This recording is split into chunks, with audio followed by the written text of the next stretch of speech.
Alright, so now that the trailer is stripped and looks like a scrap of metal, it is definitely time for me to be able to start welding to it and making it look like, well, a trailer.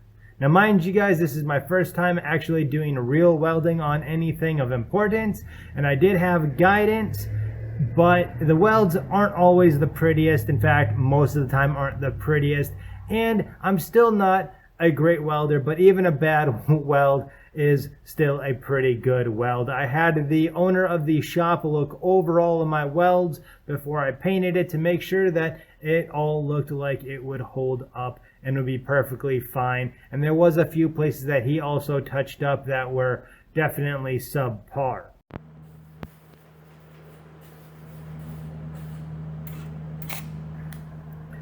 Now, as you saw in the last video, I measured out where all of the spring hangers and all of that needed to go. So the first thing I got to add to the trailer was some little brackets to weld the back hangers to, so that they would be level or even with the front ones.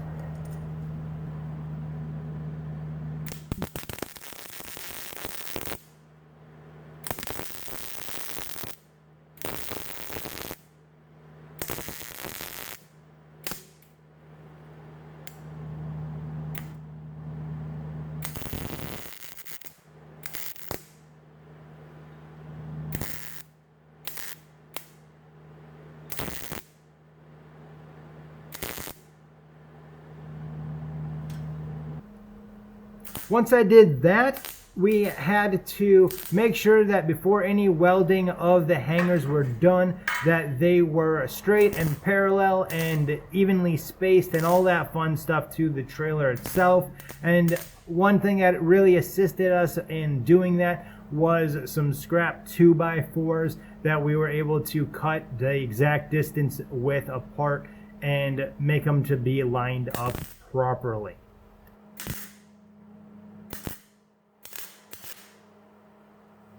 Once those were tacked on, I was able to remove the wood and weld two sides of each of the spring hangers.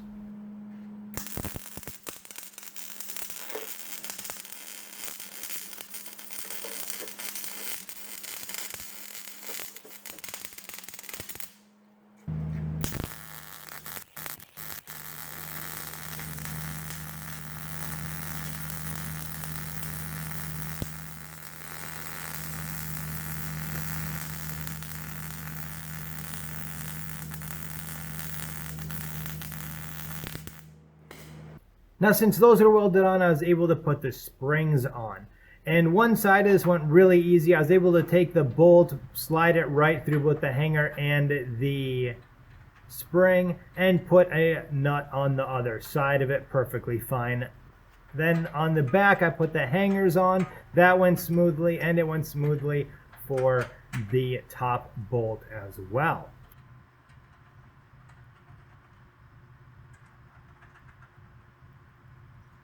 Now, the part that came in complicated was the opposite side. No matter what I did, I just could not get it to line up properly.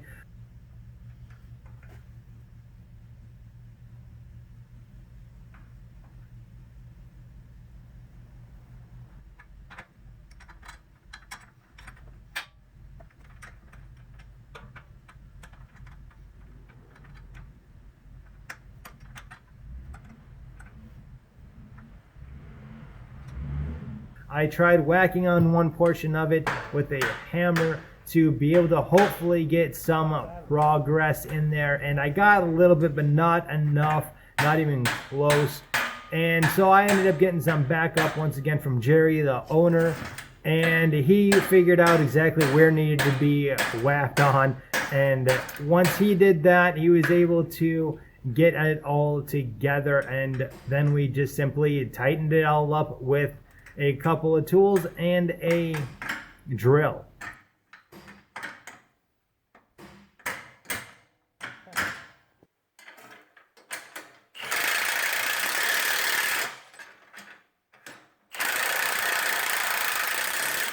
The next step after the springs were on was, of course, putting the axle on.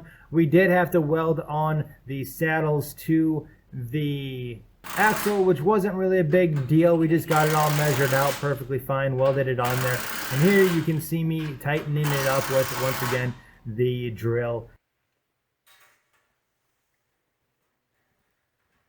The next step was to then measure out some C-channel, get it cut and put into place to help strengthen where I had removed some of that original metal from the trailer so that we didn't end up with a weak spot.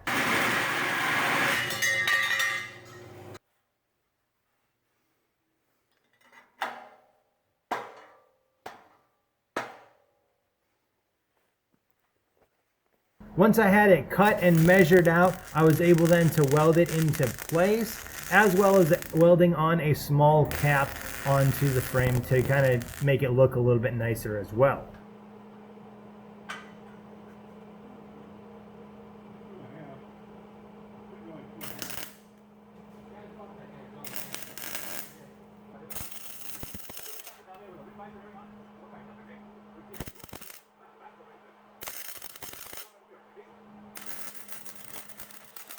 Then came more cutting because I needed to go ahead and lengthen the back of this trailer by a few feet to be able to make it to be 10 full feet.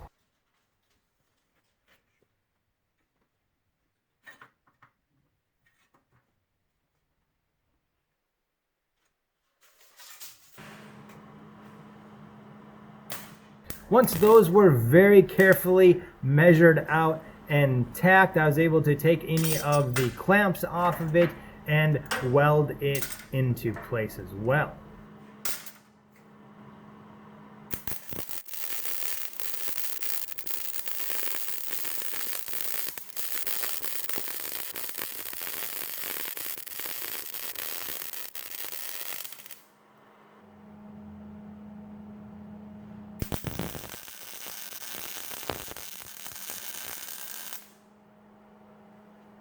Then there was just one last piece to be welded into place, and once that was done, I added some caps to that as well, just so that when you're outside of the trailer and at the end there, it didn't look like it was just C-channel. It kind of makes it look a little bit nicer.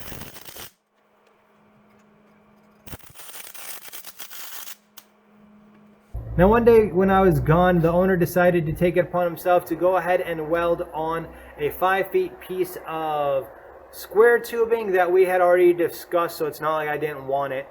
And what that did is it added a little bit more strength to the neck of the trailer, as well as actually added an additional 2 feet onto the receiver, so I should have a little bit better towing, as well as a little bit better turning radius. Now of course, because he did that on his own, I did not get it recorded.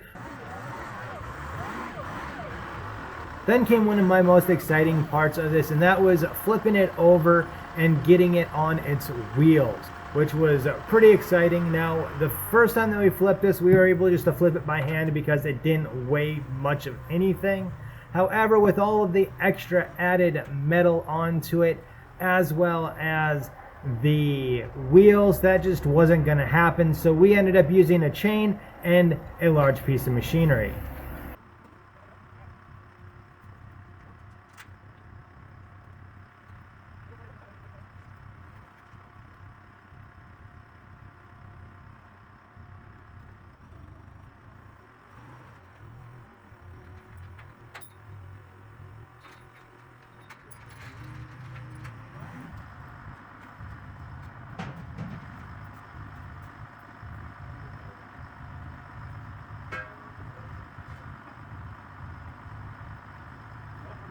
Now I also added some tabs and some straight bar in a few places so that the trailer plywood would sit flat just about the entire way down the trailer, as well as I would have something to bolt the body of the trailer to, or the cab of the trailer to the actual frame of the trailer itself.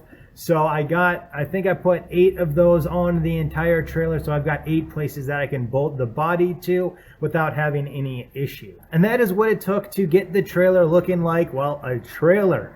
And hopefully you guys like this video along with all of the others. We are just getting to the exciting stuff. I've got one more video into the actual trailer frame build, and then we will start getting into the rest of the trailer and the details. So make sure to watch the next video as well as all of the rest to come. If you like this video, of course, make sure to check out the playlist of the trailer build. And until next time, as always, you all have a good one.